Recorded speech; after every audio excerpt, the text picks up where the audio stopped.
This is the podcast of the World Affairs Council of Greater Houston, where the world's voices converge, from ambassadors to analysts, from Houston to every corner of the globe. We go beyond the headlines, bringing you direct insights into diplomacy, global events, and the international forces shaping our future. Because understanding the world starts with listening to it. This is a nice program, and I would say we have three incredible panelists, and honestly, we could have a 3-hour conversation with any one of them. So just, we normally finish about 8. We'll go a little bit longer, about maybe 8:10. And there is no particular order to any of this, but maybe just to help set the stage, my kind of thought was start with the ambassador, forget the big picture. Angela for the incredible idea. Most people don't get to meet a former national team player, let alone a 2-time Olympic gold medalist. And also, I think you were the second highest scorer at one of those World Cups or the Olympics for, yeah. So it's pretty awesome. I'm a big soccer fan, if you don't know. And then all of us here should be thanking Chris for the incredible work he has done. It shows you how hard it is, difficult it is. Since 2019, he's been the president of the Houston Host Committee. That Houston gets to be a host committee for World Cup is really incredible. I'm super, super excited. I've already entered the different lotteries to try to get tickets. The one thing I would say to any of you out there, even if you absolutely positively hate soccer, World Cups are a ton of fun. I've been in World Cup in Germany, in France. Even if you don't care about soccer, the games, whatever, just go. You'll have a good time. It is basically the world's biggest international party because it's everything before and up to and after the matches themselves. It's just a collection of people from all over the world, and most of them are good spirits, even if they've lost. So I'd say it's fun. But just to kick things off, John or Ambassador, maybe you could give us an idea of kind of a rough way we should be thinking about kind of sports diplomacy and a little bit maybe how it's evolved over time. And maybe your own kind of personal story. You have a long, distinguished career in the State Department, but also a fascinating aspect, fun aspect of it as it relates to diplomacy related to sports. Thank you. Okay, is it better? All right. Thank you so much, Ronan. Ronan and I go way back, and he's correct. Usually we're talking about subjects that perhaps are a little more serious, possibly. But I do think sport can be really serious and important too. I thought I would just kick off tonight's session with a little bit of a personal story about how I became involved as a government official in the world of sports.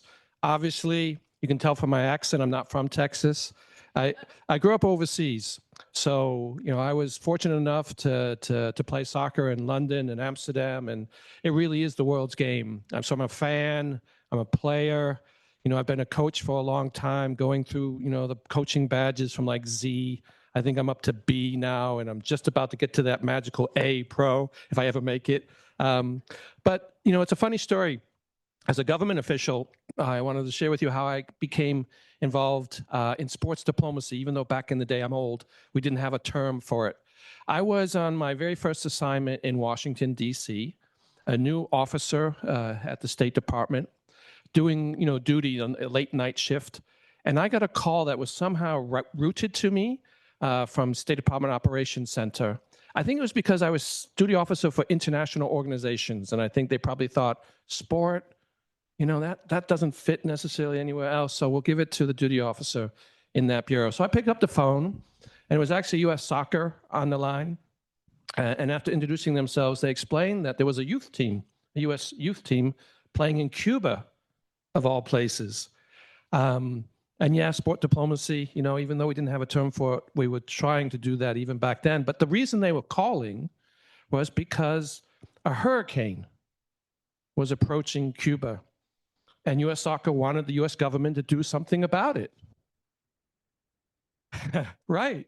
And yet, young, brash, ambitious officer, I said, hey, I love U.S. Soccer. Let me see what I can do. And I hung up the phone. The weather changed. Overnight, it moved in another direction. And I called them back when I came back on duty and told U.S. Soccer, see, I took care of it. And it's interesting. Just a few months later, Henry Kissinger, which is probably a name that's familiar to some of you in more serious conversations, he was actually the honorary chairman of U.S. Soccer at the time, when the U.S. was preparing to host the first World Cup, way back in the 90s, which is before some of you were born, no doubt. He actually wrote a letter. I have it on my wall at Texas A&M University, where I teach now, saying, hey, essentially, I'm paraphrasing. He doesn't say hey, but, U.S. government, this thing is coming, the World Cup. We're going to need a lot of U.S. support for this great event. And by the way, I know an officer who does amazing things. And we really would like him to be part of that effort.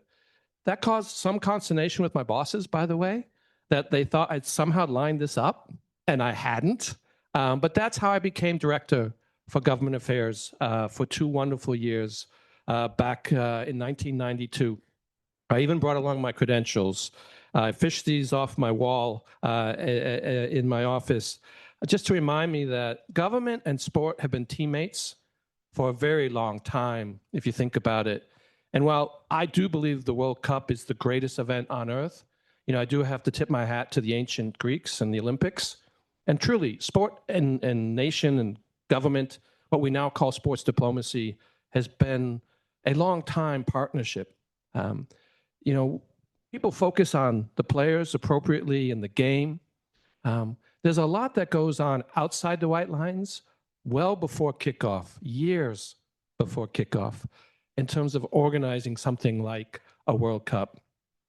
And governments play a large role. And I'll be honest, I'm happy to answer any questions about some of the negative aspects of government involvement and the money involved in sports and the big business associated with it. Governments do use sport for purposes to burnish credentials, to improve their reputation, but hopefully also for positive outcomes such as better environment, better economic impact for cities and states and countries that host these events.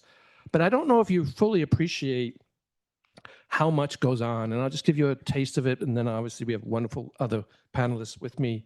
You probably are not aware that governments have to guarantee to FIFA, which is the international organizing body for soccer, a whole host of guarantees on security, on things you may never think of, like medicine, things you may not think about in terms of financial controls, protocol. And think about it, even with this World Cup coming up, we may have teams and federations coming from countries that we have no diplomatic relations with.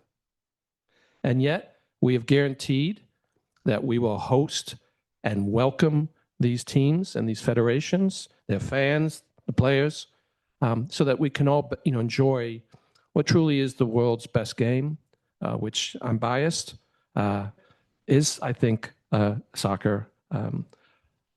I want to stress that so much work goes on unseen,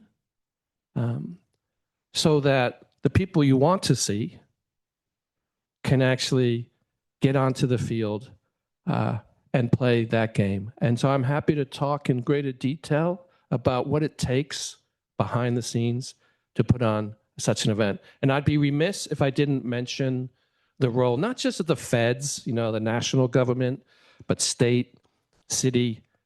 It really is a partnership, and it has to be for an effective, successful game. We're here in Houston, fantastic city. My wife and I have lived in Texas now 3 years. I know everything's bigger in Texas. I've learned that. I know it's going to be a fantastic celebration of the world's greatest game, but it's because you have a local organizing committee, you have a mayor, you have citizens, you who are caring deeply about ensuring this is a huge success. And then, of course, at the state level, national level, and even internationally, it is a team, and I believe in that. It's a partnership. And when it works well, you can have the most fantastic World Cup. I like to think, I'm biased, of course, because I was there then, right? The 94 World Cup helped ensure that we had a wonderful Women's World Cup a few years later, and that it has helped set the stage for what will be an absolutely fantastic World Cup next year. So that was opening remarks. I'll turn it back to Rick. No, that was awesome. And I'm saying I'm going to go back and forth with all this. But I'm saying, Angela, it's really a pleasure to have you and kind of an honor to have you. You mentioned the '99 World Cup. That's I think the World Cup that really put women's soccer on the international stage.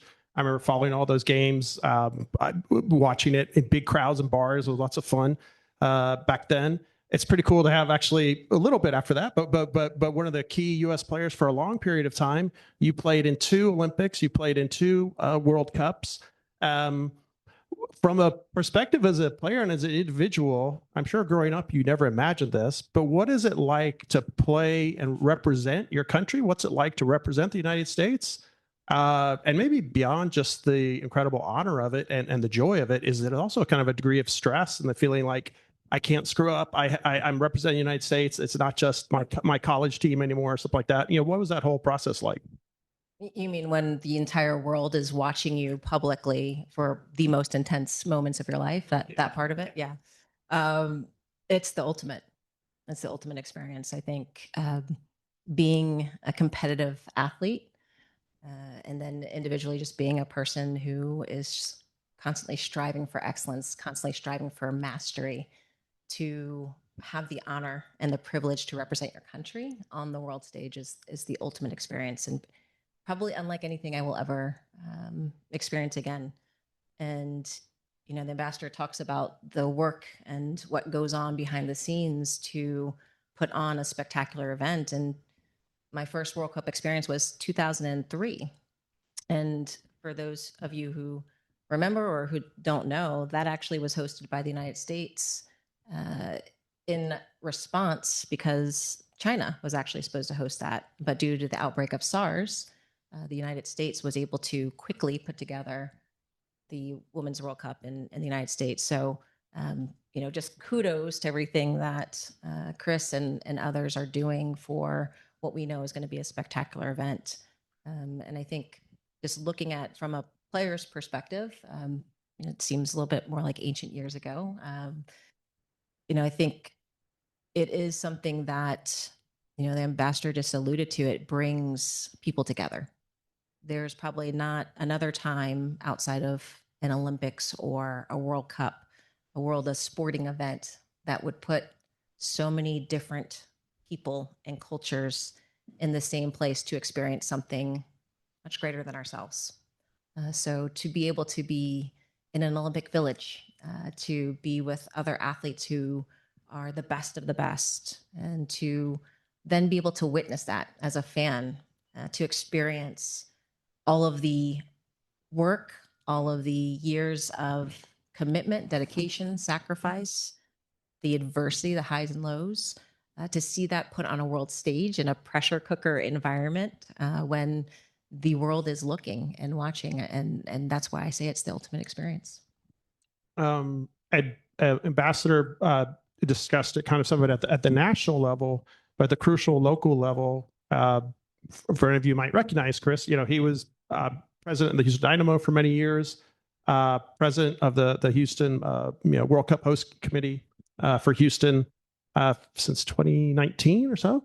I think it gives you an idea of how long and difficult the process is. Can you describe kind of the ins and outs and maybe a lot of things we don't think about of how much it took for Houston to become one of those 10 or 11 cities that could be a host city? And then on the positive side of it, what are some of the big potential payoffs for the city with the World Cup next year? Sure. Well, good evening, everybody. It's good to be here.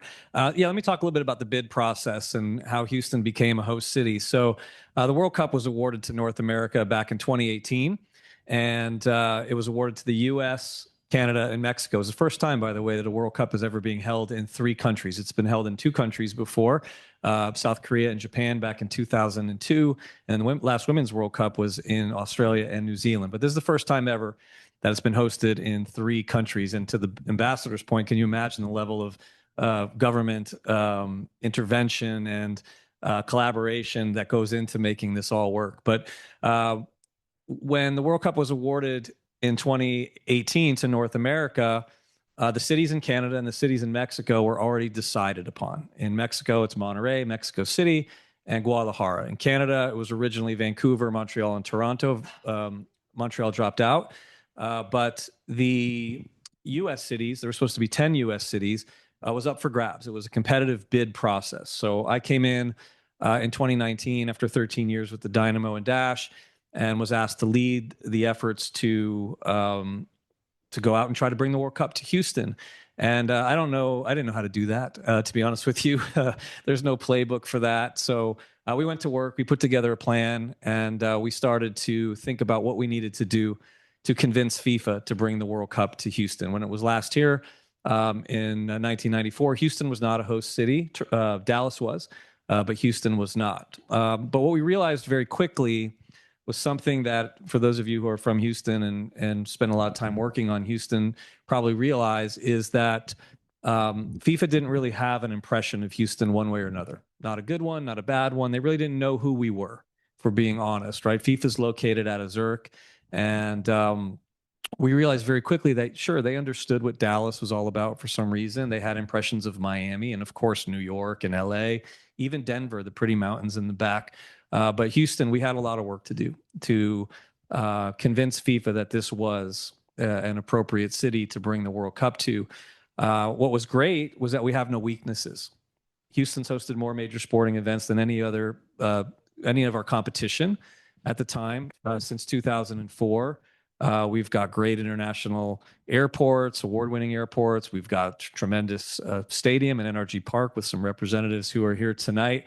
And it's not just the stadium, it's the arena that's next to it, it's the center that's next to it, it's the retractable roof. We got an incredible package there. Our stadium actually happens to be located in Houston, and that might sound silly to you, but the Dallas Stadium's actually in Arlington. The New York Stadium's actually in New Jersey. San Francisco Stadium's actually in Santa Clara, right? So being in Houston and centrally located made a big deal. So lots of great things about Houston. We had no weaknesses whatsoever. The internationalism of our city, the diversity of our city, all these things really added up to we have the full package. There's no weaknesses, but we had to convince FIFA of this. We had to go out and we had to tell the story about our city and about why Super Bowls and Final Fours and college football championships and other major sporting events, Copa America, Gold Cup, you name it, all-star games continue to come to Houston. We need to talk about the spirit of our city and how we mobilize and come together to make big things happen during good and bad times. And we had to do that, by the way, during COVID when people weren't traveling. So imagine trying to sell a city and all of these things that I'm talking about via Zoom. It was a real difficult challenge. But finally things opened up and people started traveling again. And we caught a break in October of 2021. FIFA was making visits now out. COVID had allowed travel to happen again. And the FIFA brought a delegation of about 80 people to Houston to look at everything: the stadium, the practice facilities, the fan festival sites, the hotels, the airports, you name it. And it happened to be on the same day that the Astros were playing the Braves in Game 1 of the World Series. So the only way that game was taking place that day was if it was the Astros versus Braves. If the Dodgers had made it, the game would have been in LA. So we caught a real fortunate break that on the one day that FIFA came to Houston, we were able to take them to a major sporting event. That night didn't go very well for the Astros, for those of you who might recall. But FIFA really didn't know the difference between home plate and foul pole. They're from Europe for the most part, and they're footballers, as we call them. But it was really important for us to be able to show them our city in action and show a big event and show the enthusiasm and the excitement and the operations and the logistics and all the great stuff that went into it. And so long story short, maybe not so short, huh? Talking for a minute. We won. At the end of the day, we convinced FIFA that Houston was an appropriate city to host the FIFA World Cup. In June of 2022, the announcement took place, and Houston became one of 11 U.S. cities. It was really originally going to be 10 to become a host. And not only did we win to become a host city, we got the third most number of matches out of all the cities. We have 7 matches coming to Houston next summer to host the World Cup. So yeah, that was a very interesting process. I think my book will be a lot longer than what I just talked about here, but it's a great honor for Houston to be hosting this event. I'll just say some things for those of you who may not be familiar with the World Cup, and then I'll turn it back. But this is the largest sporting event in the history of the world. For anybody who doesn't know that, we're talking about, like I said, three countries playing host, 16 cities playing host, 48 nations competing. That's up from 32 from the last World Cup in Qatar. And there will be 104 matches across a 39-day period. So can you imagine the logistics that goes into this? And to help put this into a little bit of perspective, I'll share some broadcast viewing numbers. I'm guessing a lot of people in this audience watched the Super Bowl this past February, Philadelphia versus Kansas City. It was the most watched Super Bowl in the history of the world. 125 million people watched it. 125 million. The last World Cup final between Argentina and France had 1.5 billion people watch it across the world. Okay. Each match from Houston, right down the street here, will have 200 million viewers. So every single match we have here has 75 million more broadcast audience around the world than a Super Bowl. We've got 7 of those. That equals 1.4 billion viewers. So the scale of this event is incredible. And these are all things that make it the largest sporting event in the world. Yeah, it's pretty amazing. The scale of it, the numbers. Ambassador, just to maybe kind of follow up a little bit. Chris was touching upon it. The infrastructure every year, something like the Olympics or the World Cup gets bigger and bigger. We've expanded now to 48 teams. You need more hotels. You need bigger stadiums. You need better transportation.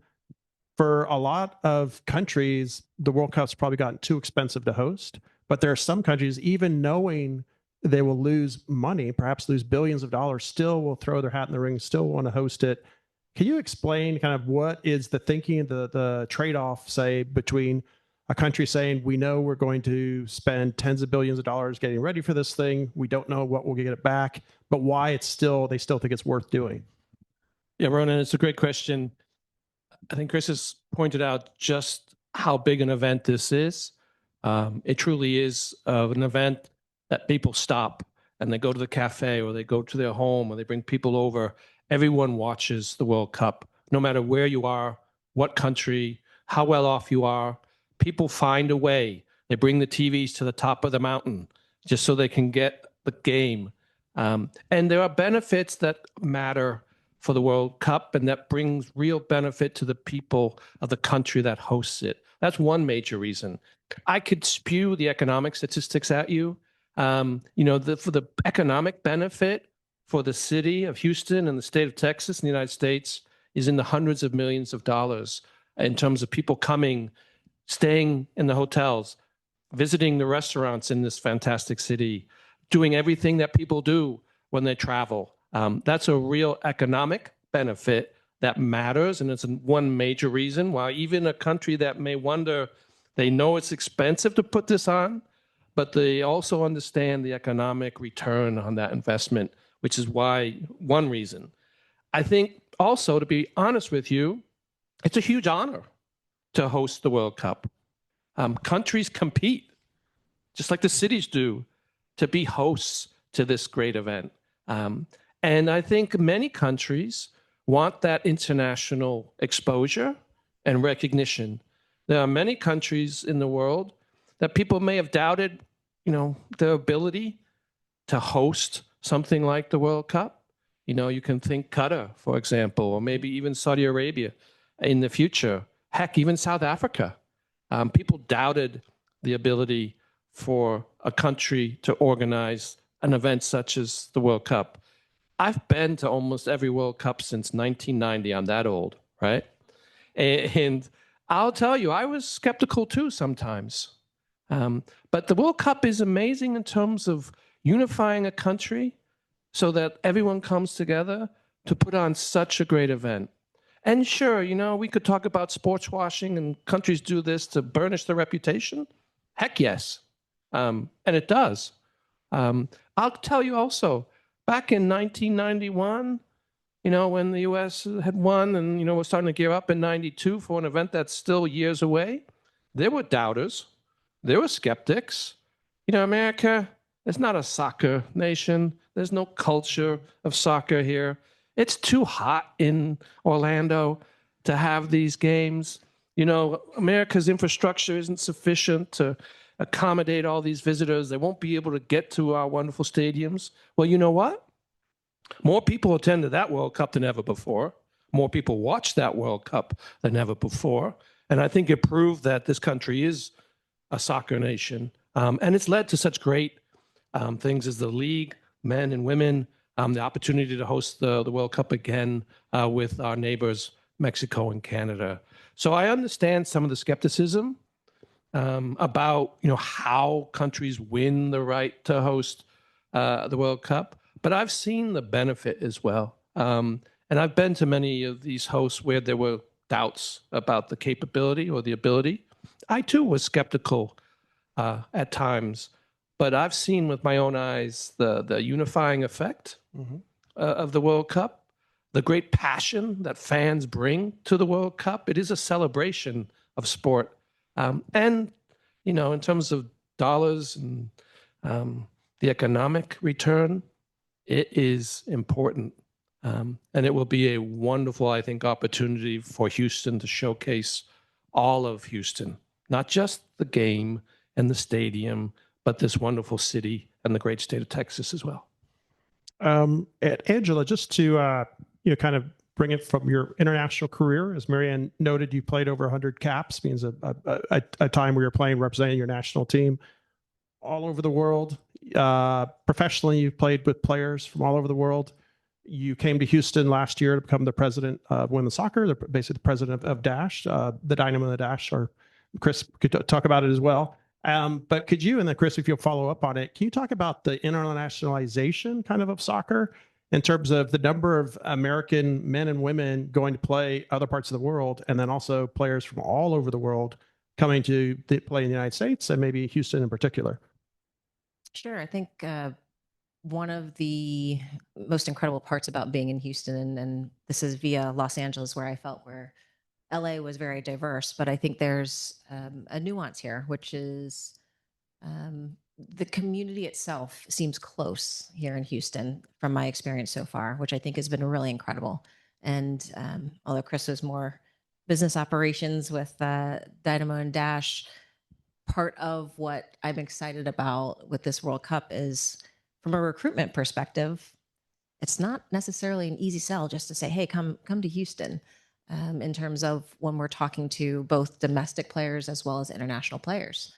And so it's really when you're able to be here to experience the richness of the community of Houston, what the city has to offer, that I think people can really get excited. And so we see right now, and I'm speaking about this because it's something we're talking about on a daily basis in terms of recruitment and getting players here from international locations. But what can we offer is incredible because it can speak to so many different cultures. Right now in our league, we are seeing an influx because of women's football globally is hitting a critical turning point in terms of raising of transfer fees. We're now seeing the most money offered for players switching from clubs from here domestically to abroad. Typically, it's the WSL in England. $1.5 million, I think, is the most we've seen so far, which we've hit recently. And succinctly, 3 players in a row hitting that 1 million plus mark. And so we're seeing the raise of transfer fees. We're seeing the raise of salaries for players. And so now we're seeing some of our top players in our league having opportunities to play abroad as well.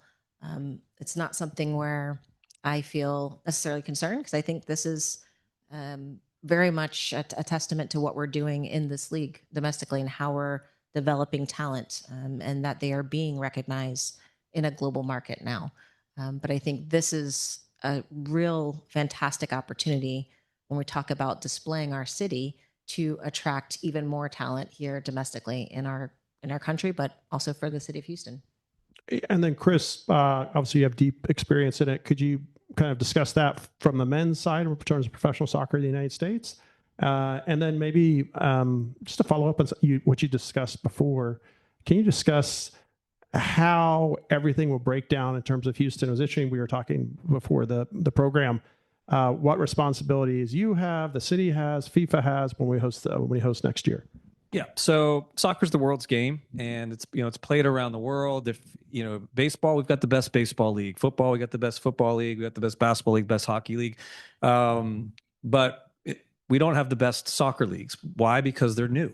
Major League Soccer started in 1996, whereas other soccer leagues around the world are 100 plus years old, and the clubs are 100 plus years old.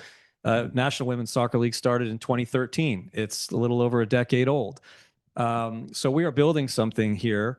But my point is the best soccer leagues around the world have players from all over the world. It's not just from one country or from the home country. It's players in and out. So the evolution of Major League Soccer is that back in the day, most of the players were American, and we weren't bringing in players from other countries, and our players weren't going to play in other countries. And now, as the game has grown in the United States, and as our league has grown to one of the top 5 to 10 leagues in the world, you're looking at players coming and going from all over the world. So you look at the rosters of the MLS teams; they're very diverse, with not just Americans, but from players from all over the world. And now you're seeing some of the best American players also go play across the globe. So it's really been the maturation of soccer in this country, of the leagues in this country, where we've kind of started to catch up with the rest of the world. And the trend is, that we're more like the other leagues around the world, perhaps, than where Major League Soccer was 20 years ago. So that's really been a dramatic, accelerated growth over the last 25 years. Major League Soccer was born in 1996 as a result of the World Cup being here in 1994. In order for the U.S. to host the World Cup in 94, they had to agree to create a domestic league. So that league came in 1996. It's had its struggles over the time. I worked in Major League Soccer for 19 years, but that league has allowed teams like the Dynamo and now 30 different teams across the U.S. and Canada to really help develop the sport in this country. When I grew up, I didn't have a Major League Soccer player to aspire to be, right? So I watched the Yankees. I grew up in Connecticut. The Giants, the Jets, the Patriots, right? The Rangers, the Knicks. We didn't watch soccer. And now players growing up have a Houston Dynamo player, a Houston Dash player to look up to aspire, to get a selfie with, to get an autograph with, to dream of playing on that next level. So it's really evolved quite a bit since the last World Cup. And now the question is, what does this World Cup do to even further accelerate the game to the next level? So I think there was a second part to your question. I thought it was really interesting. You were discussing something I really thought about, but how divisions and responsibility for different things break down in terms of within the city. For one thing, you mentioned in the United States, unlike in Mexico or Canada, it is not run at a national level. You have to work at a county level, a city level, and then coordinate with FIFA. How is that process all put together? Yeah. So I also want to add to some of the things that Ambassador was saying about the economic impact. So the estimated economic impact of the World Cup to the Houston region is $1.5 billion with a B. So the Super Bowl was here in 2017. After that Super Bowl was said and done, they did an actual economic impact study on the real numbers, not a projection. And the economic impact of that event was $347 million. That was one game on a Sunday with about a week's worth of events. Okay. We're going to have 7 matches over 21 days, and we're going to have a fan festival that runs for 39 days. So it's and this is the World Cup, which is larger than the Super Bowl, and it's also a decade later. So with all of those things combined, it's easy to compute how you get to a $1.5 billion economic impact. And that is the return it's one of the returns to our region for hosting this event. So to tie into what you're saying, the organization that I oversee is a nonprofit organization. We were basically appointed by the county and the city through the Harris County Houston Sports Authority to put on this event, to hold the contract with FIFA. That contract obligates our city, our county, our community to do lots of stuff. That stuff is very, very expensive to put on. Renovations to NRG Stadium. We actually have to build a grass field into NRG Stadium, which is no inexpensive task. All of the safety and security, the transportation, the airports, practice facilities, all of these things we have to do. What's great about this is in the United States, we don't have to build anything. So the ambassador was talking about previous World Cups in other countries, South Africa, Qatar, Brazil, you name it. They had to build stadiums from scratch. But we have beautiful stadiums and infrastructure here, like NRG Park. So we don't have to make those investments. So the return on an investment is much easier to receive from this economic impact. So the economic impact's easy to point to. The other thing to point to is the impressions for our city. Sports helps elevate cities. I mentioned before that each one of these matches will be viewed by 200 million people worldwide. There's also billions and billions of other impressions that'll be received by our city through media, social media, you name that. I told you that when FIFA started talking to us in 2019, they really didn't understand Houston. So this event is a platform for which we can get billions of impressions and help everybody understand that we are the fourth, about to be third largest city in the United States, and all the great things that go on here. So we hold this contract. We don't get any of the revenue from the event. That all goes to FIFA, the ticket sales, the parking, the food and beverage, the broadcast rights, all that, you name it. So our job here is to manage this, the expenses in this, for the good of Houston at the end of the day. So that's the task that we have in order, and it takes all kinds of stakeholders around the city to help pull that off. And have a lot of great questions here. And all three of you, obviously, feel free to jump in at any of them. Some questions, there's an audience member's name, which I'll say it was there. So if you didn't put it on there, that's fine. And some people addressed to do a specific panelist. But most of these are just wide open for any of y'all, because you might have seen it at different levels. From both a political and social perspective, have any of you had or observed a specific relationship with someone from another country bloom because of sports? Just kind of an interesting question. You guys, you've all seen it at many different levels, but is there kind of anything that comes to mind, or kind of a nice story or something to think about? Any of you? Bloom, just kind of was sports kind of the touchstone for a relationship at a personal level, or maybe you've seen it at an international level, diplomatic level, or just the kind of team to team, anything like that that comes to mind? I don't have a specific example that's coming to mind, but I think sports is a connector, really, in a lot of different ways, and in the World Cup in particular is a connector. It's going to bring together people from all ages, all walks of life, all countries, and you guys will see this in Houston next year. It's going to be a happy place. We're going to have literally 500,000 plus visitors coming to Houston who are here to enjoy themselves, to have a good time, to celebrate soccer, and so like there's so many different ways that sports unites people. Just think sometimes even when bad things happen in our country, unfortunately, sports becomes the moment in time where we pull people back together. We help heal. So there's so many real benefits to sports. It's one of the reasons why we want to bring major sporting events to Houston. It's great to see all the great athletes, the superstars, the talent, and have these awesome memories from the events in the stadium. But at the end of the day, it is this positive impact that we can create through sports that is the actual reason why we do this. Yeah, I'll jump in with a few personal anecdotes. I was in Rome back in 1990 when the U.S. played Italy in the Olympic Stadium there. My wife and I were up in the cheap seats, and we were surrounded by Italian fans. And they had, Italian fans can be passionate about football and a little skeptical, at the time of anyone else playing anywhere near as well as Italy can. And yet our, new, upstart American men's national team held their own and actually did fairly well against one of the world's powers in football. And so the people around us, you Americans, you don't know anything about this game and what have you. And we're trying to understand each other. My Italian is pretty non-existent. But the great thing about sport, you don't need translation. Everyone can understand, the game. And people appreciate the effort. And of course the result too. But the U.S. held its own, as I said. And there was a respect there that was won during the course of that game, and we became friendly with people just sitting next to us who probably at the start of the game, didn't really think we should be there.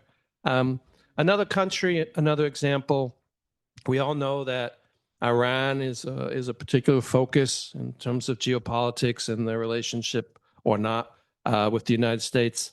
But I've actually had the opportunity at numerous World Cups to be part of that group, if you will, that's had to manage that issue in terms of making sure that the Iranian players can come, be safe, and play. And there's a tradition in soccer that I think is absolutely fantastic. And you see it on TV when they exchange the shirts, right, after a game. But just that gesture of coming together, two countries, obviously they're playing their hearts out for Iran or for the United States. But at the end of the game, and the same in the stands, actually, that the TV doesn't necessarily show because the focus is appropriately on the field, on the pitch, that coming together, even for countries that, may have a, complicated history, no real diplomatic relations. Sport, as you said, can be a connector, a unifier, and a really powerful force for good. So I've witnessed a few times like that. And I'll give you another example that I do hope American fans can pick up on. I don't know if any of you have ever seen the Japanese national teams play, but their fans bring garbage bags to the stadium, and they help the stadium clean up, win or lose. It's just the Japanese tradition. So, we too can learn and benefit, I think, from some of the experiences like that when other countries, other teams come and play here in the United States. And I would just say from just an individual at a fan level, one thing I found fascinating, I went to the World Cup in Germany. Again, it's an international party. It was 4 of us. I just finished my MBA. I'm Irish. I moved here to the US when I was a kid, but it was an Irish American guy, a Texan, a South African, and another really good friend of mine from Costa Rica. Went over there, have a great time. And I heard some version of this from dozens of Germans. And occasionally I can pretty easy to just chat to anybody here or there or whatever. But at World Cups, people are talking to everybody. And I still remember distinctly, I heard different versions of it. We were walking around Munich at night. It was actually after the opening match. And there's this older German man walking around with this big, huge, scary looking dog. And he comes up and starts talking to us. And he said, "This is so wonderful." He said, it took decades, but I can feel proud to be German again. Because for a lot of them, they're thinking we're still understandably what happened in World War II. And he said, it's nice to actually see Germans have pride in their country. And he said, the other thing is amazing. He said, if it wasn't for the World Cup, I would never be talking to you. and many other Germans said the same thing. Like, it made us kind of a little more open, a little more friendly, a little more willing to be maybe a little less Northern European, maybe more Southern European, and chat with people. So I would just say that at a personal level.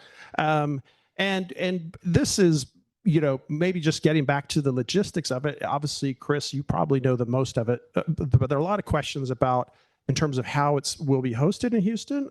Eric asks, what was the most unexpected obstacle for hosting securing the World Cup in Houston? And then, Roman asks, related to that, will the Houston airport renovation be finished in time? And then someone else, there's no name on it, but said, in terms of lodging and accommodation in Houston, what is the expectation or the kind of capacity like now? Okay. There wasn't really a huge obstacle other than the one I mentioned before. It was really, like I said, we had everything you need to host this event. So we weren't trying to scramble to put something together. It was really just about communicating our story and making sure that FIFA understood Houston. So that was really, but we recognized that early. We made a concerted effort to focus on that, and all of that work paid off. So I think that was the biggest obstacle in that.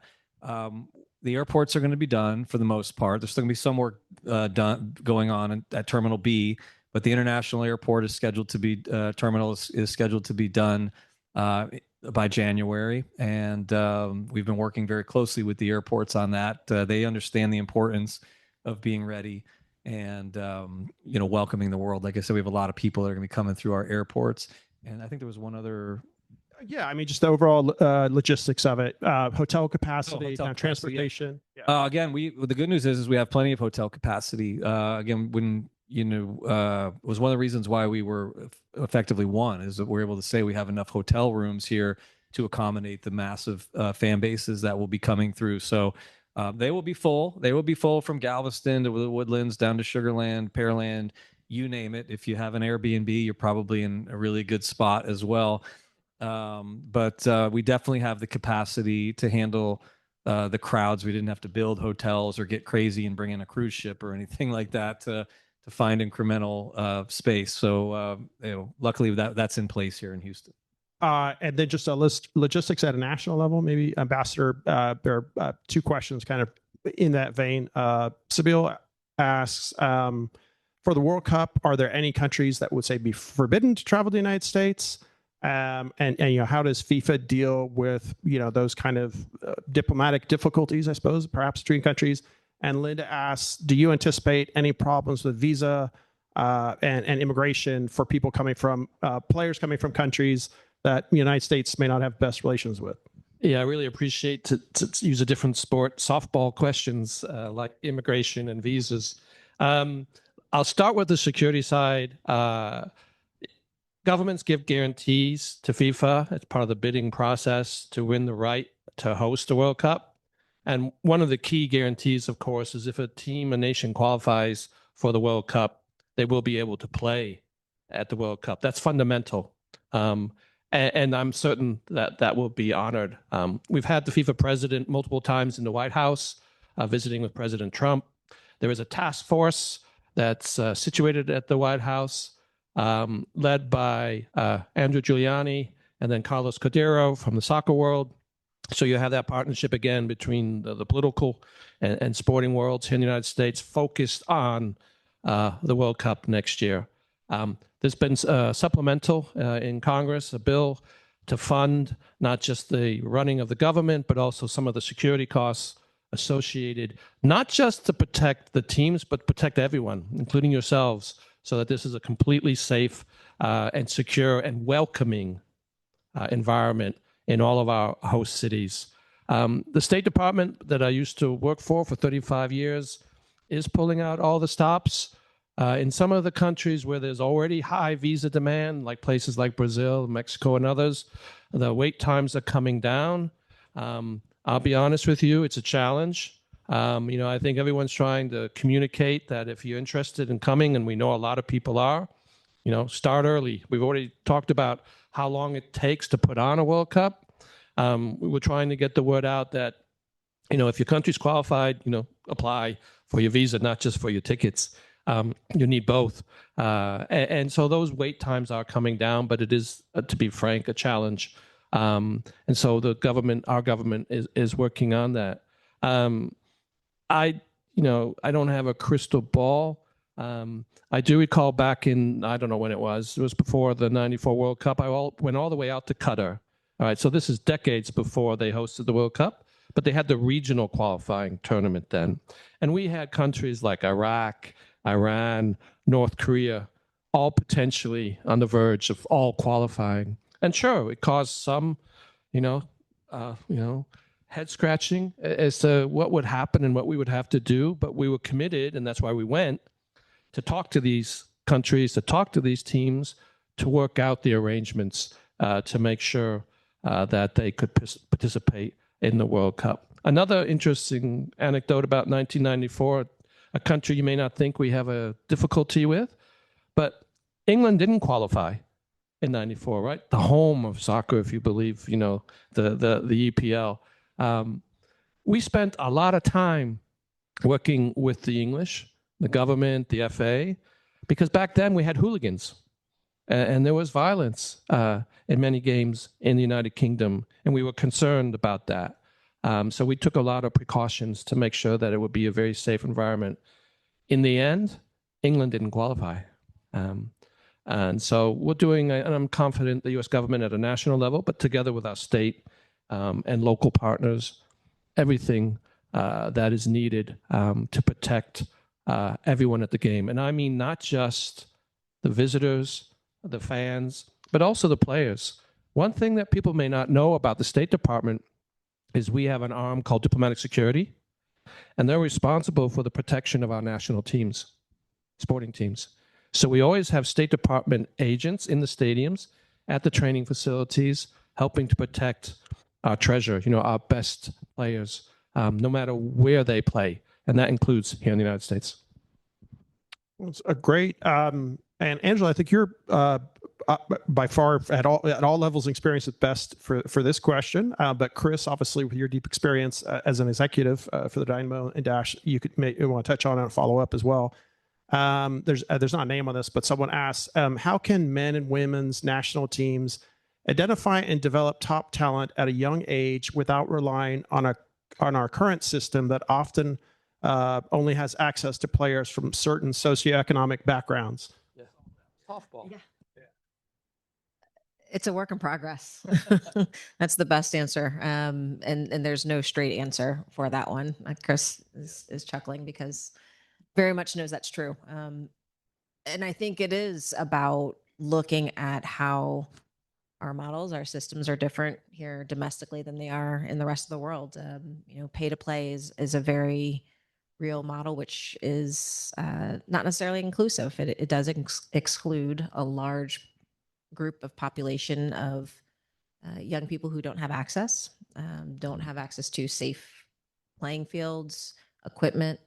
And when you look at the opportunities for recruitment of talent and identification, a lot of that is happening in club environments and specialized locations, tournaments, and the opportunities are actually different a little bit from the men's pathway to pro versus the women's pathway to pro. And I think being able to break that down as well is it's a beast, and it's not been solved yet. But I think by working collaboratively with the federation as well as youth organizations, and making sure that when we're doing more to access or provide access and opportunities to those who typically don't have it, I think is part of it. The World Cup, the exposure that young people will be able to now see the sport, I think is another huge thing. There's much more visibility now in the women's game that just wasn't there before. You see young girls and young boys with women's national team jerseys because they see them. But being able to fall in love with the sport, I think that is where I have stories of former teammates watching the World Cup for the first time.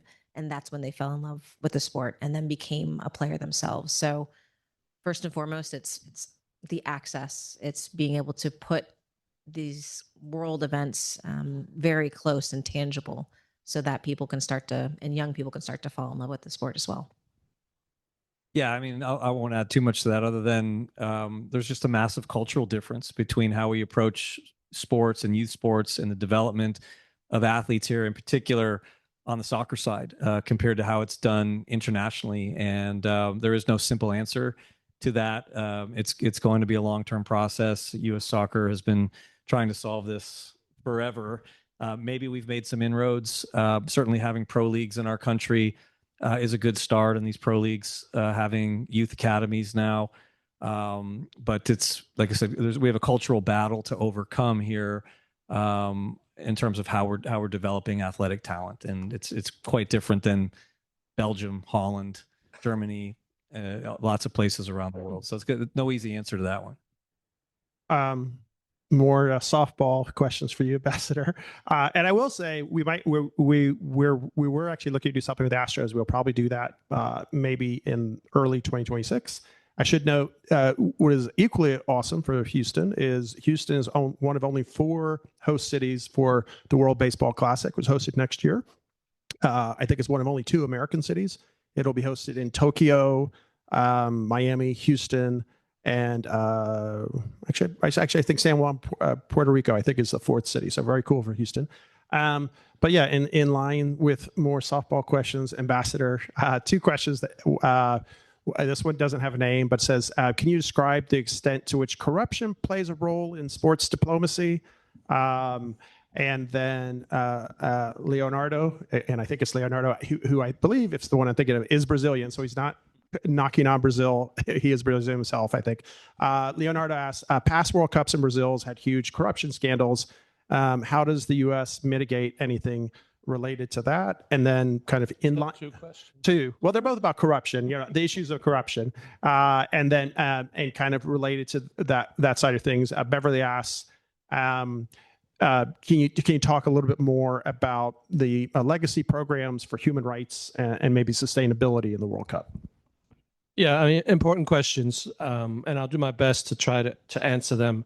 I just want to go back to the last question, though, because you can tell from my accent, as I said at the top, I'm not from Texas. People wonder if I'm even from the United States because I grew up overseas. And the model is completely different. I came back to the U.S. for university and I played at college. And my experience was very different from my teammates. I first grew up a kid in London and then moved to Amsterdam, great soccer countries, right? And we would every day play soccer every single day in the street, in the park, put two shirts down and those would be goals. And then because of the network of the league and the teams, there'd be enough opportunity for everyone to play the game. And you might play for Alkmaar or AZ or Ajax youth, but you might be on the Z team or the D team, but everyone had the opportunity to play at whatever level was appropriate with really good facilities and training, so that if you were good enough and determined enough and had the right opportunity, you could rise up through the ranks. And even when, you met with your friends, you'd be talking about soccer and it was part of life, which was different than I think the experience of many players in the United States back when I played, which was a while ago.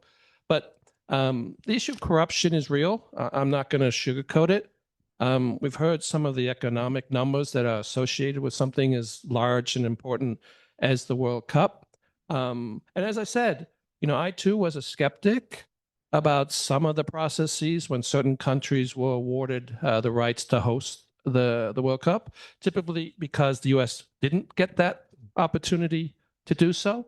But, I've also seen some of the benefit of soccer being hosted by places that did not have that opportunity before. And I think that is important. I said quite clearly that people were skeptical about the United States being able, or why should the U.S. be given the right to host the World Cup? It's so important, and America's not a soccer country. And I think we proved the doubters wrong. I do think there was a credible legacy that resulted from the U.S. hosting the World Cup. We talked about the establishment of our national leagues, the opportunity then to host a women's World Cup for the very first time, and the opportunities, that gave our youth to aspire to play the world's most beautiful game. And no doubt, I work in government. Corruption, exists. It does. I do think because of pressure being put on by concerned citizens, by non-governmental organizations, by the very host cities, they don't want a black eye either. They want to demonstrate that there's going to be a real social and economic benefit for hosting these games. I was, to be honest, and I've said this publicly, so I don't mind saying it again, I was skeptical about the ability of Qatar, or whether Qatar should be allowed to host the World Cup. I wasn't sure I was going to go, but I went because I wanted to see with my own eyes what took place. And no doubt, some of the conditions in terms of the building of those stadiums, which fortunately we don't have to worry about in this country, there were some legitimate concerns. But also, equally honest, Qatar did an amazing job in putting together a fabulous event. And the hope is that some of that good, in terms of the social conditions there, have improved because of their ability to host the World Cup. So it's not an easy thing to pull together such an event. Corruption does exist in the world of sport. And I would say the world of sport, not just soccer. And also I would add, having lived in many countries as a diplomat, corruption exists in most countries. It's not exclusively related to the world of soccer. Plenty of it here. Yeah. So, that would be my few comments about that. I understand the challenge. I truly do. But I do think there's some incredible benefits as well when you have the opportunity to host something as important as the World Cup. Great. And before, I just want to kind of give you, all three of you, a last kind of chance to close out. But just getting back to kind of some specifics and logistics related to Houston and FIFA. Chris, I think you're probably the best person for these questions. I'll just put them together. One is Gordana asks, is there a committee that we can contact if we're interested in volunteering? And then related to the games, there's not a name on this one, but said, is there a percentage of tickets set aside for Houstonians at NRG Stadium, beyond, say, the FIFA lottery system? And Hiron asks, related question, is there a trick to get tickets? So, as to the volunteer question, which is the easiest of them all, you can go to our website, which is fwc26houston.com, and there's information there on how one can register to become a volunteer. We need 5,200 volunteers to pull off this event. We have received 35,000 applications in 3 weeks to be volunteers. So actually, we need people to help us interview volunteers if you want to do that. But yeah, you can go on the website, and there's actually, it's a pretty intense application that one needs to fill out. It's actually the FIFA volunteer program that we execute locally. So it's their template that you have to fill out. As to tickets, FIFA controls all the ticketing. We as a host committee do not control the ticketing.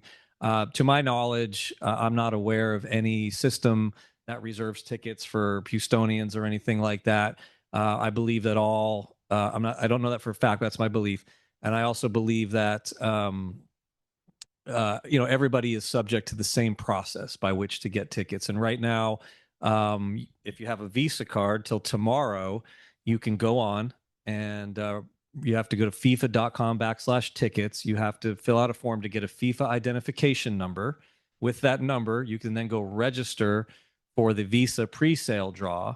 And then if you're lucky, you'll be randomly selected to go into a window in October where you can go in and purchase. Okay. If you don't have a Visa card, there'll be another window like that down the road where you can use any credit card, and then it'll be the same type of system. And then there'll be another type of thing like that. But you just got to stay in touch with FIFA.com/tickets for all the different ways that one can get tickets to this event. It's clearly a bit of a challenge, but that's because this event is at such high demand. When the Visa presale started last week, and the first 12 hours, there was 1.5 million people who registered for tickets. So. And before, just kind of last remarks, just to follow up, Marianne mentioned it before. We'd love to see you at any and all of our events. We're always adding new events daily. Literally was working out details with regards to Secretary Pompeo's people yesterday and today. But just to give you an idea of some in the next 2 or 3 weeks, next Thursday, we're hosting retired Admiral John Kirby. You might recognize him. He was a longtime Pentagon spokesperson, press secretary for Pentagon, also a spokesperson for the National Security Council for the White House. Worked during under and for, I'd say, both President Biden and President Obama. About 2 weeks after that, we're hosting at a luncheon. Make sure there's a luncheon on Tuesday, October 7th. We're hosting President Trump's first CIA director and the 70th Secretary of State, Mike Pompeo. So look out for that. Be very interesting as well. And then actually, just coincidentally, it's a colleague of Ambassador Hennessy Nyland's. October 13th, we're hosting John Sherman, who's the dean of the Bush School at Texas A&M University. He is the former chief information officer for United States intelligence community, and before that for the United States Department of Defense. So that one of these people, most of what he says, I probably won't understand. But that'll be for a program about how AI, cyber, quantum developments are reshaping U.S. intelligence and U.S. national security. So just here's a good question, kind of to maybe give any kind of lasting, kind of remarks or anything you'd maybe like the audience to leave you with? Let's go down the line, but Ambassador, if you all just say whatever comes to mind. There's a name on this, but somebody asked, do you believe this event could be the first step in unifying this country, or maybe at least helping it to heal somewhat? I mean, a great question. I've served as a diplomat for 35 years and 3 years now in Texas at Texas A&M. I believe in the power of sport. I've seen it and the positive outcomes from people coming together. And I don't mean necessarily just soccer. I'm biased. I love soccer. I think it's the most beautiful game. Really simple at one level, but really hard at another. But it does bring people together. It needs no translation. It doesn't matter where you're from, what you do. Everyone can enjoy the game. And so I'm a believer, but I've seen it here in the United States and in many countries around the world, the positive difference that soccer can bring. So I do think it can be a unifying force and a power for good, even with all of the things that possibly we talk about in terms of sport washing and corruption and some of the concerns, obviously, we have with a mega event like the World Cup. But fundamentally, I think sport is good for your health, it's good for your mind, and it's great for bringing people together. I 100% agree with the ambassador. I think there is an incredible power in sport. I was a part of a sports envoy program with the Department of State, and it was such an incredible experience to go around the world and go into a country, not be able to speak the language, start juggling a soccer ball, and all of a sudden 10 little kids just surrounding me, and we start communicating through the power of sport and through that soccer ball. I do believe that this is an opportunity for healing because of how it brings people together. We have experienced that. We have historical events and experiences that have shown that and have proven that in different political climates. And so I do believe that this is an opportunity to find joy, to find peace, and to really use something outside of ourselves that's fun and exciting to bring us together.